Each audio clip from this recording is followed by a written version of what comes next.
بسم الله الرحمن الرحيم. الحمد لله الذي علم الإنسان ما لم يعلم، والصلاة والسلام على سيدنا محمد خير معلم.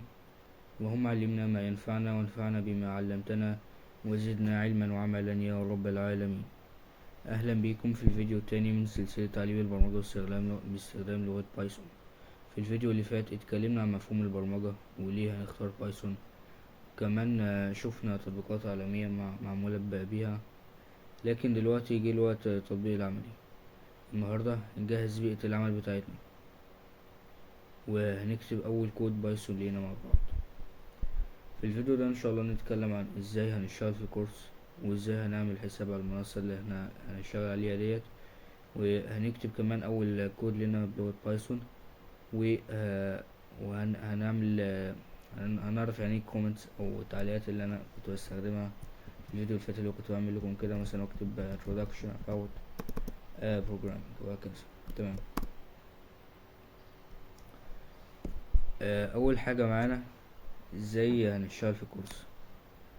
قبل ما نبدأ محتاجين نوفر مكان نقدر نكتب فيه الاكواد بتاعتنا ونجربها، بدل ما ننزل برامج معقدة زي اللي احنا شفناها الفيديو اللي فات، زي الفيجوال ستوديو كود او البايل شارب وفي غيرهم كتير. يعني احنا هنستخدم البرنامج دوت لانه مش معقد وخفيف، واي حد يقدر يشتغل عليه مهما كانت امكانياته في الجهاز اللي معاه يعني، او حتى لو كان تليفون.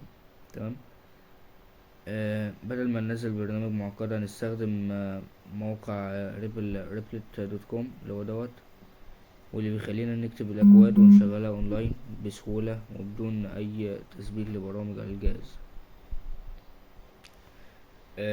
ريبلت دوت بيميزه ان هو مش محتاج تحميل اي برامج، ولا تقدر تكتب الاكواد وتجربها في ثواني، وكل مشروعاتك محفوظة اونلاين، وهتقدر كمان تستخدمه من اي جهاز سواء كمبيوتر او موبايل زي ما قلنا. تمام. دلوقتي هنروح على موقع ريبلت دوت كوم. كده هفتح معاكم ويندو جديدة عشان اوريكم ازاي نشتغل عليه.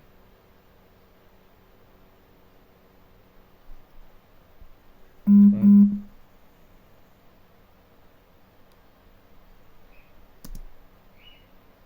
نخش على ريبلت.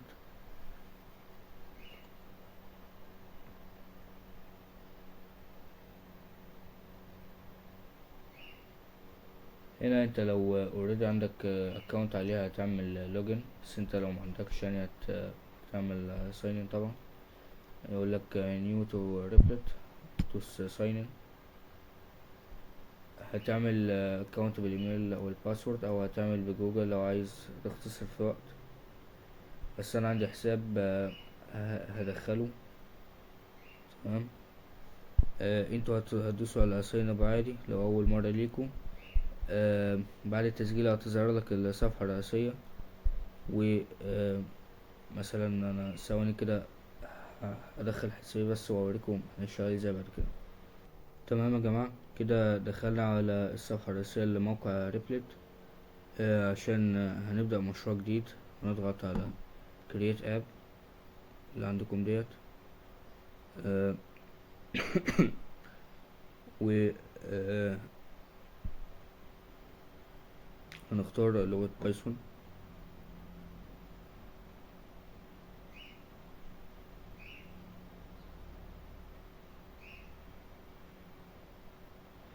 استنى عشان تقريبا نخلص الابس بتاعتي.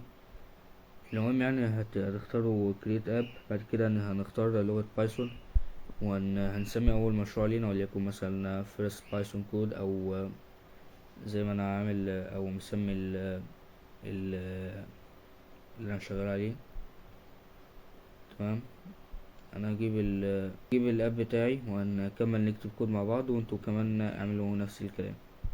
بعد ما عملنا اول اب لينا على ريبلت، دلوقتي هنبدأ نكتب اول كود لينا. خلينا نبدأ بكتابة اول كود لينا في لغة بايثون. اول حاجة احنا عايزين نطبع جملة بسيطة على الشاشة في البرمجة. الطباعة معناه ان الكمبيوتر يعرض نص معين لينا.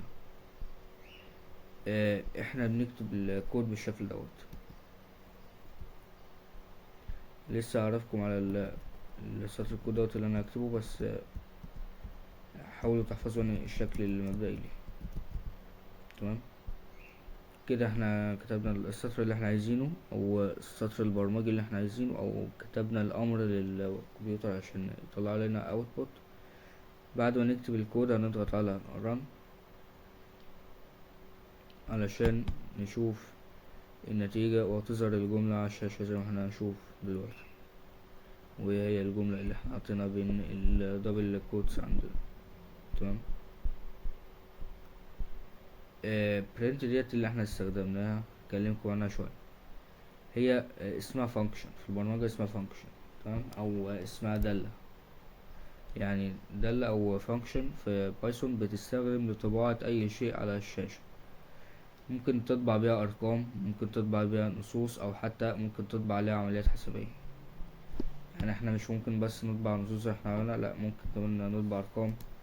مثلا اوريكم نطبع رقم 2025 مثلا وندوس ران، هنلاقيه يطلع لنا 2025 بعدها هلو وورلد. تمام طب ليه هو ما كتبش مثلا 2025 الاول؟ علشان احنا كاتبين الهلو وورلد الاول وطلع لنا هلو وورلد الاول. كل حاجة ماشية في البرمجة بسيستم معين، ما ينفعش حاجة تعدي التانية، الا طبعا لو انا اديت امر بكده. تمام احنا كمان قلنا ان احنا ممكن نطبع ايه، ممكن نطبع عمليات حسابية.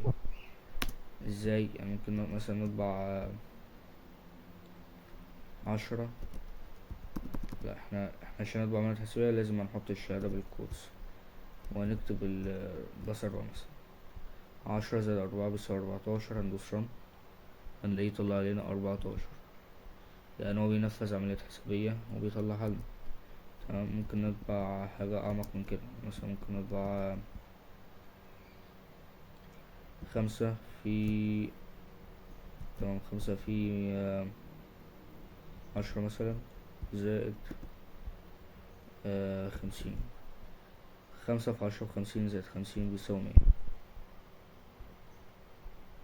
بس احنا عشان حطينا جوا دبل كوتس قلنا مينفعش نحطها جوا الدبل كوتس ديت. تمام منحوش الكوتس، احنا اتعودوا عشان نكتب ارقام لازم منحطش الدبل كوتيشنز بتاعنا، ونلاقيه يطلع لنا 100 زي احنا شايفين.